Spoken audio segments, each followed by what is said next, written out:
Welcome to the Health Made Easy podcast. Health advice so easy, you'll feel more confident about your body, health, and life.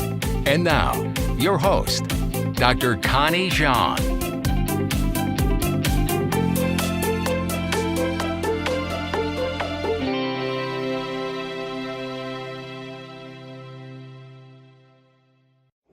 Hey everyone, so I'm so sorry for the last 2 weeks. I've been on vacay and I tried so hard to do the Q&A for you guys, but time just got away from me and it was just super difficult. So we're probably going to do another one this Friday, but we had great questions, so I wanted to get caught up on all the questions because they were really good questions. The first question comes from Kathleen James, and she asks, anything on lightening my face and neck? I have darkened so bad over the last few years. So Kathleen, I struggled with melasma after pregnancy and after my 2 flares with lupus, which involved my kidneys. Melasma, which is darkening of the skin, is thought to be due to the post-pregnancy fluctuations of the hormones and sun exposure and, of course, your stress. It served as an indicator for my health status as it darkened just before the flares and lightened as my flares were controlled. In Eastern medicine, it is thought that the gut dysfunction causes the discoloration on the face, so the gut restoration protocol may be worthwhile for you. Externally, on the surface, I use laser treatments, and this product, oh my gosh, it's lightning really hard. This product called Obagi Skincare, prescribed only by a dermatologist, and now it has faded. You can't see my melasma. But as with anything, it's the collective approach of addressing the inside to fix the outside. And if your cells are healthy, then you'll glow from the outside. So to recap, I've tried everything from chemical peels to various whitening formulations, expensive lotions and products. Key was to address my gut dysfunction, and once it was healed, then my skin improved dramatically. Laser and Obagi line helped me with the hyperpigmentation, but I truly believe it was a collective effort, not just a cream or the diet. So ask your dermatologist about your options if you've got good coverage. It's not likely covered by insurance, unfortunately, and it's not cheap. And if you want to minimize it, wear sunscreen every day, under makeup, and stay away from the sun. Follow the gut restoration protocol from lupuspharmacy.com. We have it available, or a free version in the Elimination Diet Guide, or titled Elimination Diet Guide, here in this group under Files. So go look for that and apply it, and I promise it's going to make a difference.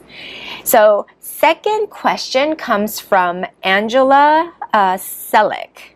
So she asks, I am fighting for a diagnosis currently. I've had 3 positive ANA blood tests and have loads of symptoms. How did you get your diagnoses, please? So, hi Angela. I would ask your doctor about AVISE testing. Often, patients take up to 5 years to be diagnosed. I would get busy though, healing yourself because you're not diagnosed yet. So follow the program that I share, especially the diet guides on lupusrebel.com and alkalinewellness.com.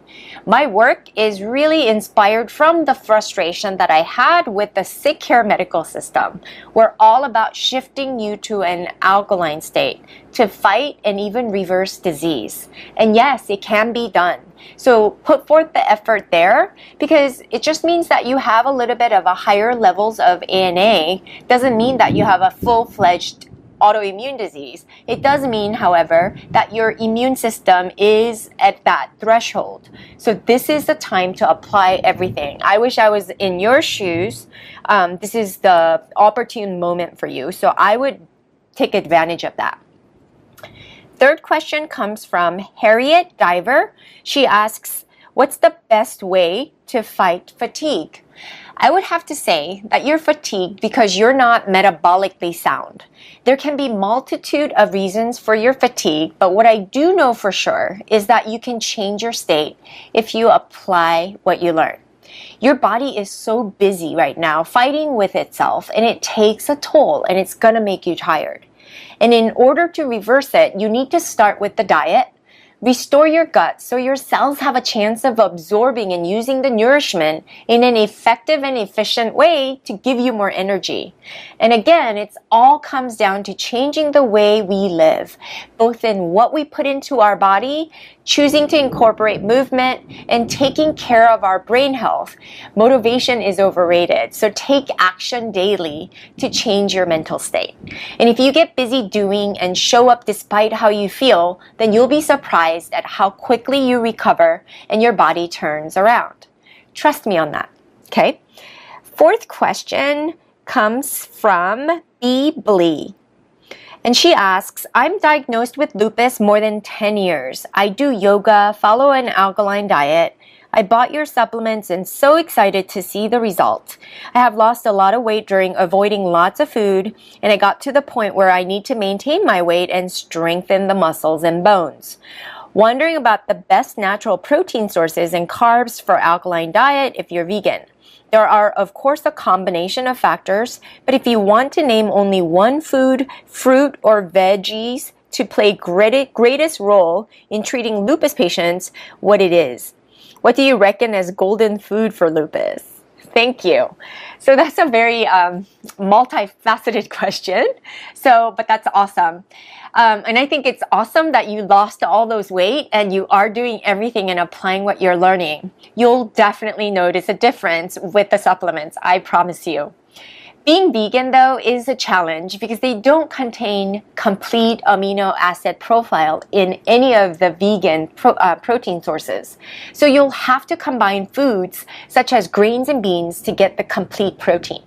But it's hard because we know that in autoimmune protocols, they are touted as healing autoimmune conditions. They don't believe you should eat grains and beans because of phytic acid and leptin content, which I believe you can remove if you eat organic and soak them before cooking them.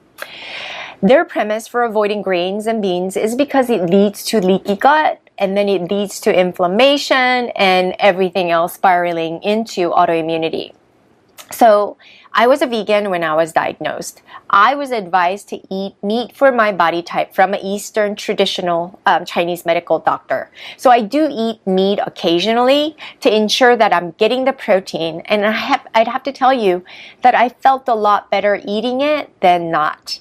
So it depends on your body type. I only eat the animals that are treated humanely and, of course, raised and treated and humanely, as well as given lots of pasture to move around. And, of course, I respect the foods as well. But I do also respect your personal preference. So you can use hemp seeds added into your foods. Quinoa is one. Those two foods, there's a lightning again. Those two foods are considered the best sources of complete proteins for a vegan diet. I would also advise that you do get protein powder, which are made of whey, to make sure that you're getting the amino acids to be able to build that muscle. If you're on my email list, you do get the newsletter. I talk a lot about the essentials of getting complete protein in your body to be able to build the muscle. And muscle building is so important, especially with autoimmune conditions. So if you're interested in this whey protein that I personally recommend, you have to email me so that I can provide you with the link so that you can purchase, because it's a prescription only. You can email us at info@alkaline.com or alkalinewellness.com to get the recommendation from me. And again, thank you so much for joining me. I will see you again on Friday. So until then, have a great day. Thanks for listening to the Health Made Easy podcast. www.drconniejean.com